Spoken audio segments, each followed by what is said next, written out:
ఈరోజు చిన్నంగాల గ్రామంలో బాబు షూరిటీ భవిష్యత్ గ్యారంటీ వివరిస్తూ మేమందరం కలిపి తిరగటం జరుగుతుంది. జనసేన తెలుగుదేశం పార్టీ నాయకులంతా కలిపి గ్రామాల్లో చూస్తుంటే సమస్యలు పెరిగిపోతా ఉన్నాయి. ఎన్నెన్నో సమస్యలు.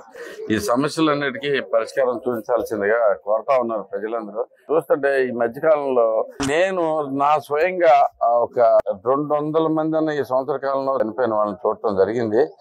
ఎవరు చూసినా గానీ గుండెపోటు చనిపోయారు, హాస్పిటల్కి తీసుకెళ్లే లోపు చనిపోయారు అనేది ఎక్కువ వినపడతా ఉంది. ఇంత దారుణమైన పరిస్థితి ఇది ఆటవికంగా కనిపించింది నాకు పూర్తిగా చూస్తే కనుక. మనం ఇలా ఎందుకు ఉండాలి? ఇది వ్యవస్థ తప్పు. గుండెపోటు వచ్చిన ప్రతి వ్యక్తులకి గంటలోపు ట్రీట్మెంట్ స్టార్ట్ చేసినా కానీ బతికే ఛాన్సులు 85% ఉంటాయి. 85% ఉంటాయి.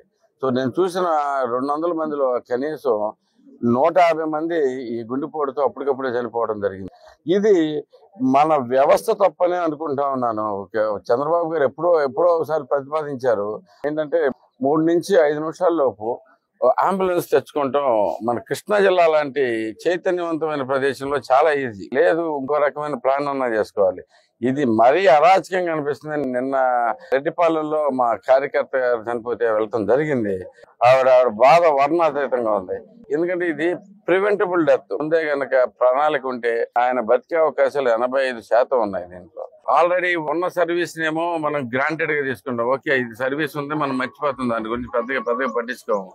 లేని సర్వీస్ గురించి ఆలోచించాం. ఇది చాలా దారుణం. మనకి ఏం లేదు అని చెప్పేసి నేను వివరించుకుంటూ తిరుగుతా ఉన్నాను. ఈ గ్రామాలకి సరిపడా నెల్లూరు నియోజకవర్గం మొత్తం మీద అంబులెన్స్ వ్యవస్థ కానీ సరైన వైద్య సదుపాయం అందించేట్టుగా గట్టిగా చర్యలు తీసుకోబోతున్నాను.